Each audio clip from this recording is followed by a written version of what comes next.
February 28, 2023. This is going to start third year. So front yard, I've got tons of stuff out here. Video quality is a little better than last time, but still nothing is visible. You know, I've got blueberry bushes all up along the front. Couple, 1, 2, 3, 4 cherry trees, loquats. Let's go for a walk. All kind of like you really can't see what's in here. You know, new raspberry bushes, just put them in yesterday. All kind of pear trees just coming out, loquat, figs, 2 pineapple guavas, another cherry tree. These small 5-foot fruiting bananas are waking up. They make little green bananas here in zone 7. I saw them last year and bought some from the lady, but I haven't tasted them yet. So we'll see. It's still the same blackberry bush I planted last year, propagated in a 4. Rosemary, pawpaw. Got these 2, got 3 of these just for decoration. I found these for $30 on Amazon, coral bark maples, and they're awesome. Honeycrisp apple, another cherry tree, yucca, however you say, some phenomenal lavenders. And on this side, you know, a couple camellias down here, blueberry, and got apple, blueberry, some type of another apple, blueberry, peach. Let's see, I've missed so much. Can't even really, you know, we got a Fothergill, Korean giant Asian pear, super massive, supposed to be huge fruits. I'm not gonna have enough time to do this. Let's see. Let's keep going to the back. Here's the entrance to the backyard garden. This part is 3 years old. And when you come up here, got a couple barberry bushes, loquat, Carolina jessamine. I call it jasmine, but I guess that upsets some people. And then you got a grapevine going up here. I'm training it to go on top of this fence, then over the swing on this side. Thornless blackberry vine that runs up along this fence, pawpaw tree, tea tree. Let's go. And here are my 2 rescues. My Great Pyrenees puppy, 10 months old now, I believe, and then my pit bull, about 10 years old. So more, you can kind of start to see the blueberry bushes that line these walkways. There's so many of them. And that is another spring satin pluot, another blueberry bush right here. It's really hard to see, there's no contrast. And we've got a Fuyu persimmon, another pawpaw tree behind it, pear, and you can see all these fruits, or all these fruit trees. It's not even March yet, and some of them are in full bloom. We've got some silverberries, more blueberries, another peach tree starting to green up, forsythia over there, blueberry. I can't keep pointing at all. This video is going to be so old. Here's one that's been in the ground for 2 years.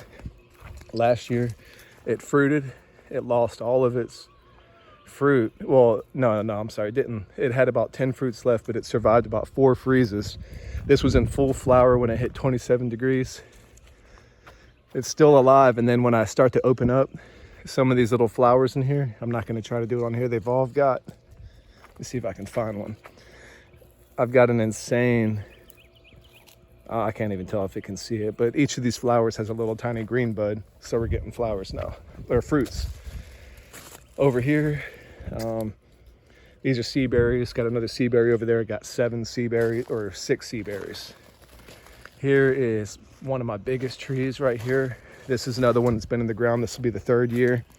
It's in the process of fruiting, but look at the amount of flowers on this. It is insane. Okay, back over here. Still got the birds making my little compost. Hazelnut tree planted in there. It's already starting to send out little flowers. And again, when you come back this way, all these fruit trees right here, they're going to be arching over the walkway. So you can't really tell now, but I've got these little bags trying to train the branches. But like on this peach tree right here, it'll be arching over, connecting to here. So when you walk up through the trails all summer, you'll be completely covered in shade. Still passing so many plants. Here's Another little walkway is just lined with beautyberry, forsythia, frost aster, all up and down the paths, all along the paths. I've planted many, many flowers. And you see some of these nasturtium starting to come up. The only issue is with the mulch this thick and about 1.5 feet deep, it's gonna be another 1.5 years before I can really start putting in some sensitive annuals and support plants in here. Right now it's really, really hard. Okay, go back to my seating area. Grapevine coming up, drops grapes right here, so I can sit here under the shade of the grapevine all the time. And then I've got, like I said, another grapevine here. Oh, I didn't even show, I got 2 kiwi vines up against that fence. I got another grapevine over here and another grapevine over here. And let's see, this was my moringa tree right here that I grew from seed, and it got very, very large, but I cut it down. I'm gonna see if I can get it to grow next year. And also, I experimented with sugarcane last year and I chopped it down. But when I start to get into these roots, I start to see more green on here on the stem, and it's very, very thick and hard. Very, very hard, like you can't bend it. Like when the sugarcane is dead and weak, you can bend it, twist it, all that. But down here, it's hard as a rock, super green. And I think we might get some sugarcane coming back from the root this year. Same thing over here. Same thing, another sugarcane, but when you get down deep, it looks really good. So many fruit trees and plants in here that haven't come up yet. Like I've got other type of, all kind of rutabaga, coneflower just lining this entire walkway. All the blueberries you can't even see. Keep going up the trail. Right here we've got a mimosa silk tree. A lot of people don't like them. Talk about they're invasive, but they're beautiful. My neighbor has one. It's about 30 feet tall, it looks like, and it's never spread. We can keep going over here, gummy berry. This one right here is a peacotum, and this one's been in the ground for 2 years. I feel like I'm missing so many plants, so many blueberry bushes. Come down here, pear tree, orient pear tree, Santa Rosa plum putting out flowers for the first time. It's never put out flowers before, but I also never knew how to prune it. And this thing is getting big. So Santa Rosa plum right next to the Toka bubblegum plum right here.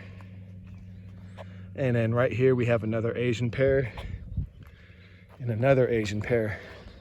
And these are starting to get pretty big. I've got these on here. I didn't know how to prune when I first started, so now I'm trying to flatten some branches out. And you see these flower buds are also very early. We're not even in March yet, and this thing is loaded with flower buds.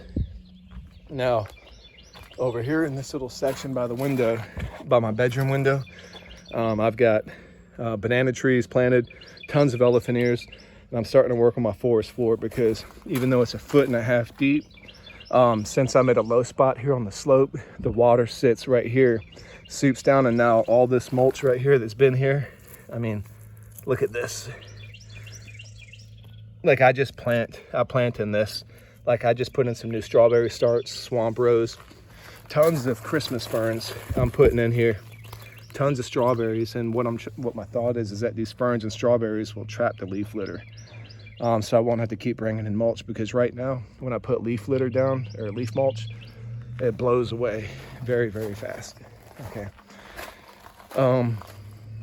Yeah, this is a elderberry, another one over there. And now this is where I do all of my annual beds. So we come in here, all thanks to God. You know, God answered my prayers for the life that I want, and I got it. Over here, lots of new support plants we're going to be putting in: lupin, chives, poppy, salvia, so many more that I hadn't even in here. I grew a blue false indigo last year and it died, too wet. So I started these pots with blue false indigo, and they're starting to come up. This is my miracleberry tree, bring it inside every year. Really good tree, really good fruit.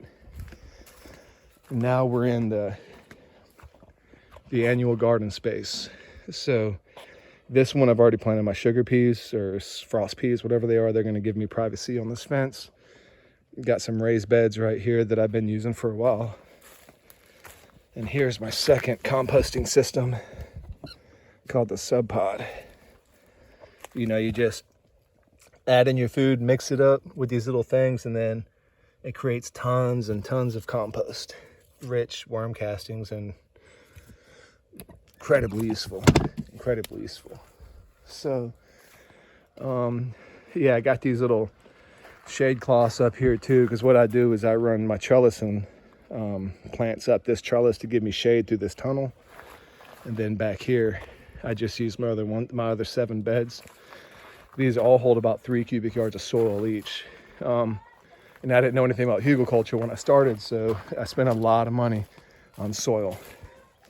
And the last part will be right here. This is my strawberry patch. It never died. It survived the entire time. It started off with 5 small plants, and now look, this will be the first year I got strawberries. And then they're planted. I've got, of course, another blueberry bush. This is an apple tree that's not supposed to get very large. Another blueberry bush. Another one.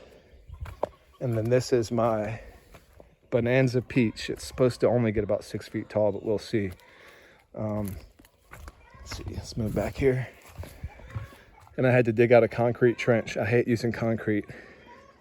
That funnels all the water out into the front yard where it can drip down, because all these yards are terraced up. And because of that, you get a lot of runoff from other yards. So here's a little pollinator tower I built too. I think I showed before. It's got these little mason bee tubes I put in. Can't really tell if it's even working or not, but the birds keep coming and getting these tubes and pushing them out. So I'll figure it out anyway. And like I said, I started this all in 2020. And this is what I do for the most part. You know, usually you've got tons of grapes dripping down here, all kind of plants all on the screen. Usually it's morning glory and melons and melons and all kind of ground vining plants I used to cover up the entire ground. Let's see if I missed anything out here. If I just look in. No, I've also got tons more plants coming in the mail. I've got 2 black currants coming in. I've got more nitrogen fixers coming in soon. And yeah, I'm excited to see what happens in 10 years.